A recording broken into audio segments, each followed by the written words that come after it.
Özgüvenli insanlar bir odaya girdiğinde havayı değiştiren, konuştuğu zaman kendini dinleten, kararlarının arkasında durabilen insanlardır. Evet, bunu biliriz. Ve özgüven insanın kendi derinliğiyle kurduğu barışın dışarıya sızan halidir. Ve bunu görmek çoğumuza iyi gelir ve ilham verir. Ama çoğu durumda bizler yüzeydeki parlaklığı derinlik sanıyoruz. Ve bu yanılgının bedeli de oldukça ağır oluyor. Ya gerçek bir narsisti karizmatik bir lider diye alkışlıyoruz ya da kendi ayakları üzerinde sapasağlam duran birini narsist diye damgalıyoruz. İki hata da pahalı ama biri diğerinden çok daha yıkıcı. Şimdi bir anlığına gözlerinizi kapatın ve iki farklı su kütlesi hayal edin. İlki bir okyanus. Yüzeyi sakin, hatta bazen sıradan görünüyor. Ama altında binlerce metre derinlik var. Fırtına çıktığında yüzeyinde dalgalar oluşuyor ama diplerde fırtına oluşmuyor. Çünkü derinlik milyonlarca yılda oluşmuş. Bir gecede kazanılmamış ve bir gecede de kaybedilmez. İkincisi ise çok küçük bir su birikintisi. Güneş vurduğunda göz kamaştırıcı biçimde parlıyor. Hatta okyanustan bile bazen daha çekici görünebiliyor. Ama ilk rüzgarda dibi görünüyor. Altında çamur var, taş var ve bir derinliği de yok. Ve o parlama derinlerden gelmiyor. Yüzeydeki suyun bir oyunu. İşte bugün konuşacağımız her şey bu iki su kütlesi arasındaki fark üzerine kurulu.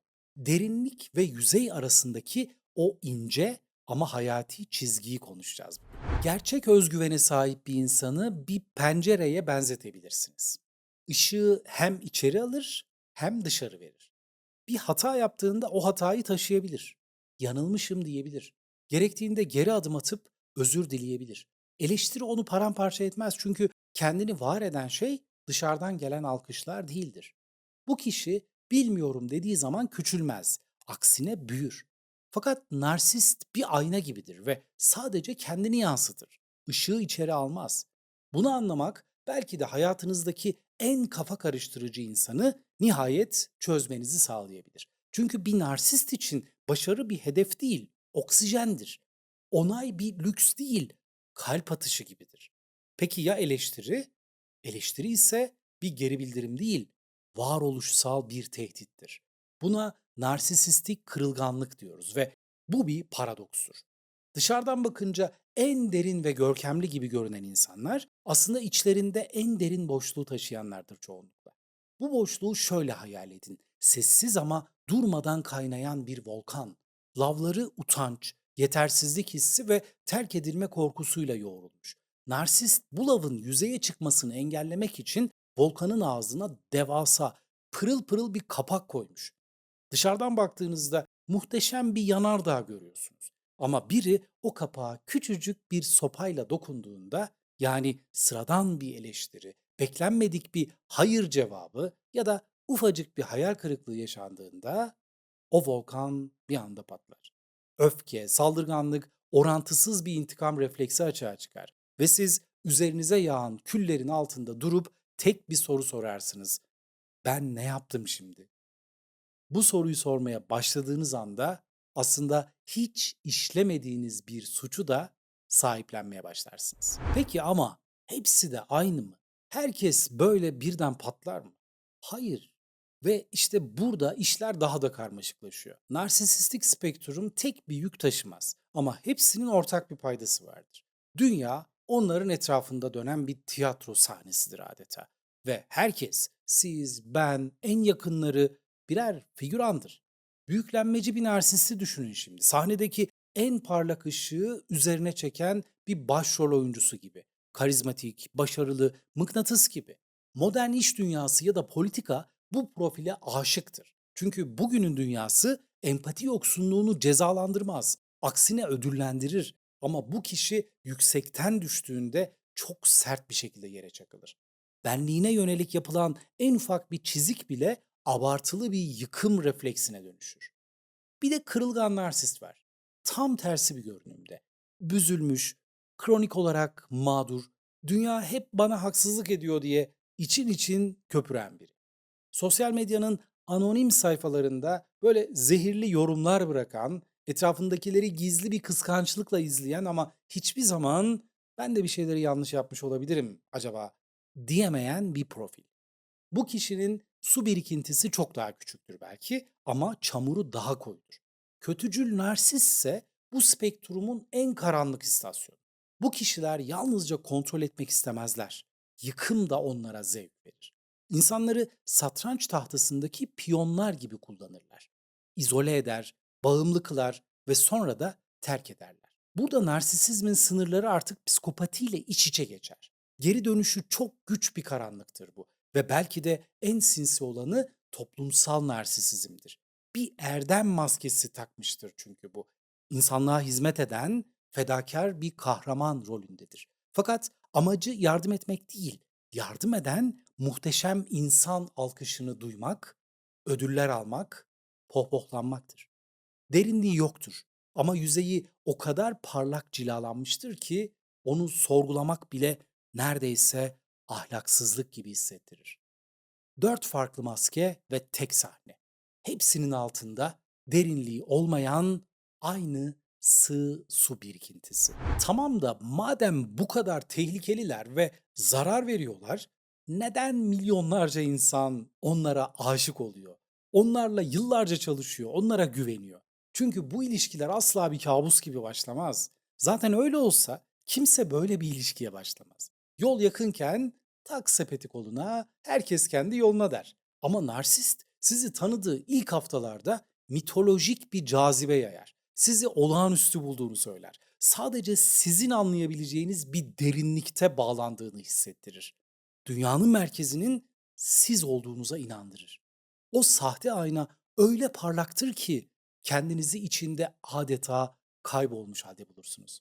Bir kelebek avcısı kelebeği yakalamadan önce onu asla ürkütmez. Narsist de sizi o cam fanusun içine koyana kadar kusursuzdur. Ve ardından ikinci perde gelir. Bu değersizleştirme aşamasıdır. Yaklaşık olarak 6. hafta ile 6. ay arasındaki takriben o kritik eşikte maske düşer. Size şiirler yazan kişi buz gibi bir sessizliğe bürünür. İğneli sözler, küçümsemeler, açıklanamaz soğukluklar ve siz yine de bir şey değişti diyemezsiniz. Aksine şöyle düşünürsünüz. Ben yine ne yaptım acaba? Nasıl düzeltirim bu durumu? Yine benim yüzümden oldu galiba gibi. İşte bu soruyu sormaya başladığınız anda gerçekte var olmayan bir suçu da sahiplenmeye başlarsınız ne yazık ki. Midenizin tam ortasına bir yumruk yemiş gibi hissedersiniz. Ama yumruğu atan kişiye değil, kendinize kızar ve bakarsınız. Ve üçüncü perde terk etme ve geri dönme döngüsüdür. Ya ilişki anında kesilir ve siz yıkılırsınız ya da narsist birkaç tatlı sözle geri döner ve bu döngü sil baştan yeniden yaşanır. Ama bu döngünün kalıcı hasarı şudur. Artık ne kendinizi bu ilişkide güvende hissedebilirsiniz ne de ilişkiyi bitirebilirsiniz. Bu döngünün içinde kalan insanlar 3 ağır zincirle boğuşur. Birincisi zihinsel kuruntu yani ruminasyondur. Zihniniz bir hamster çarkı gibi durmadan döner. Ben yine nerede yanlış yaptım? O cümleyi söylemeseydim keşke. Acaba bir şey mi kaçırdım? Bu düşünce döngüsü uykunuzu, iştahınızı, işinizi, kendinizle olan ilişkinizi yavaş yavaş eritir. Sanki beyninizin bir odası kilitlenmiştir ve o odada sürekli aynı şarkı çalıp durur. Ve sonra derin bir pişmanlık gelir.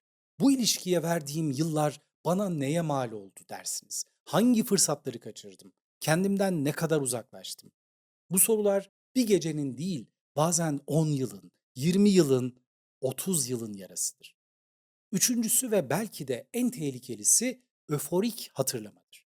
Aylarca süren soğukluk, küçümseme ve görmezden gelinmenin ardından uzatılan bir el, tek bir tatlı söz, tek bir sıcak dokunuş zihninizdeki tüm acıların üzerini bir anda örter. Çölde susuzluktan ölmek üzere olan bir insanın bir damla suyu okyanus sanması gibidir bu. O tek damlayı yudumladığınız anda tüm çölü meşrulaştırmaya başlarsınız. Kendinizi ve başkalarını bu ilişkinin tekrar yürüyebileceğine ikna eder durursunuz. Bu üç zincirin de ortak özelliği şu: hepsi de sizi derinliğinizden koparır ve sizi yüzeyde tutar. Narsistin kendi yüzeyinde. Peki ama Narsist bunu nasıl yapıyor? Bir insan nasıl olur da başka birinin gerçeklik algısını böyle köklü bir biçimde değiştirebilir? Aslında narsistin en güçlü silahı size zarar vermek değil, zarar verdiğini inkar ettirmektir. Buna gaslighting diyoruz. Ve gaslighting gerçekliğinizin kaynak kodunu yeniden yazmaktır. Siz somut mesajlarla, tarihlerle, kanıtlarla gidersiniz ama karşınızda şunu bulursunuz: bunu sen uyduruyorsun. Ben öyle bir şey söylemedim. Sen çok hassassın. Her şeyi sen büyütüyorsun. Ve sonra zamanla kendi hafızanıza, kendi gerçekliğinize güvenmeyi bırakırsınız. Ben mi yanlış yapıyorum acaba sorusu kendi zihninizin en büyük düşmanına dönüşür. Sıkıştıklarında ise önce inkar eder, saldırır, sonra kurban ve suçlunun rollerini değiştirirler. Siz bir soru sorarsınız, o önce bunu inkar eder, ardından size saldırır ve birden siz zalim olursunuz, o fedakar kurban oluverir. Bu algıyı tersine çevirme işlemi o kadar hızlı gerçekleşir ki beyniniz bu süreci anlamaya çalışırken adeta donup kalır. Peki neden bu insanlar şirketleri hatta ülkeleri yönetiyorlar? Neden yaşamın en rekabetçi arenalarında hep onlar var? Bu sorunun cevabı aslında biraz rahatsız edici. Çünkü sorun sadece onlarda değil, onları ödüllendiren sistemde. Bir narsist için başarı psikolojik oksijen gibidir ve o olmadan nefes alamaz. Bu varoluşsal açlık onu sıradan motivasyonla hareket eden insanların asla erişemeyeceği bir enerjiyle doldurur. Ve sistem bu enerjiyi liderlik olarak alkışlar. Üstüne bir de servet ekleyin. Para bir insanı sıfırdan narsist yapmaz elbette ama servetin getirdiği dokunulmazlık hissi var olan narsisistik eğilimleri katlar. Araştırmalar gösteriyor ki kendini ayrıcalıklı hisseden insanlar trafik kurallarını çiğnemeye, etik dışı davranmaya ve başkalarının ihtiyaçlarını görmezden gelmeye çok daha yatkın oluyor. Ayaklar yerden kesilince başkalarının varlığı silikleşiyor. İşte bu noktada çoğu içerik size bir çıkış haritası sunar. Şu 5 adımı uygulayın, kurtulun gibi bir takım şeyler söyler. Ben bunu yapmayacağım. Çünkü bu kadar derin bir yaraya yüzeysel bir merhem sürmek tam da narsistin yaptığı bir şeyin bir başka versiyonu olur. Bunun yerine soruyu büyütmek istiyorum. Peki ya narsisti bu kadar iyi tanıyabilmemizin nedeni onun kullandığı araçların bir kısmını hepimizin kullanmasıysa? Peki ya o su birikintisiyle okyanus arasındaki fark sandığımız kadar net bir çizgi değil de bir süreklilik hali ise? Peki ya asıl soru karşımdaki narsist mi değil de ben kendi derinliğimi ne kadar iyi tanıyorum olmalı ise? Bu sorular rahatsız edici biliyorum. Ama derinlik rahatsızlığın ötesinde başlar. Sigmund Freud 1914'te narsisizm üzerine başlıklı makalesini yayımladığında narsisizmi bir hastalık olarak değil, insan gelişiminin doğal bir evresi olarak tanımlamıştı. Hepimiz bir dönem narsist oluruz ve bu doğaldır. Özellikle bebekken ve çocukken. Dünya bizim etrafımızda döner. İhtiyaçlarımız evrenin merkezi gibidir. Sağlıklı gelişimde bu evre geçilir. Çocuk başkalarının da var olduğunu, başkalarının da acı çektiğini, dünyanın kendi etrafında dönmediğini yavaş yavaş anlamaya başlar. Ama bazıları bu evreden hiç geçemez. O çocukluk aynası kırılmıştır. Ya çok erken ya da çok sert bir biçimde o ayna çatlamış ya da tamamen dağılmıştır. Ve kırılan ayna bir ömür boyu yeniden yapıştırılmaya çalışılır. Bu açıklama narsisti aklamak için değil, sadece derinliği anlamak için. Eğer şu anda böyle bir ilişkinin içindeyseniz, ister romantik, ister aile içi, ister iş yerinde böyle bir muameleye maruz kalıyorsanız, size verebileceğim en dürüst şey umut değil, gerçeklik olacak. O beton duvarların bir gün papatyalara gömüleceğini beklemek, zaten bu toksik döngünün en güçlü yakıtıdır. Belki değişir umudu tükendiğinde garip bir şey olur. Bir sonraki saldırı sizi eskisi kadar yerle bir etmez. Çünkü artık olağan dışı bir şey beklemiyorsunuzdur. Ve narsistin en büyük düşmanı olduğunuz kişi olarak kalmanızdır. Özgün, sarsılmaz, manipüle edilemez bir benlik. Narsistler rüzgarda kıpırdamayan bir kayadan nefret ederler. Sizi öfkelendiremediklerinde, suçluluk duygusu yükleyemediklerinde, Kurgularına girmeyi reddettiğinizde onları besleyen kaynağı da kurutmuş olursunuz ve bundan çok sıkılırlar. Çünkü bu tabloda kazanamazlar ve sonra da çekip giderler. Ama bu kolay değil, biliyorum. Kendinizi bir gecede tepkisiz gri bir kayaya dönüştüremezsiniz ve bu yolda gerektiğinde bir profesyonel destek almanız gerekebilir. Zaten bu tür videolar her defasında söylediğim gibi asla bir profesyonel desteğin yerini alamaz. Bu sadece bir farkındalık oluşturabilir.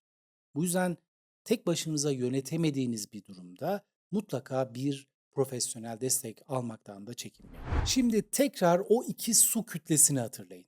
Biri okyanus, diğeri sığ bir su birikintisi. Birine bakıp diğerini gördüğünüzde yanılırsınız ama asıl mesele şu: siz hangisisiniz?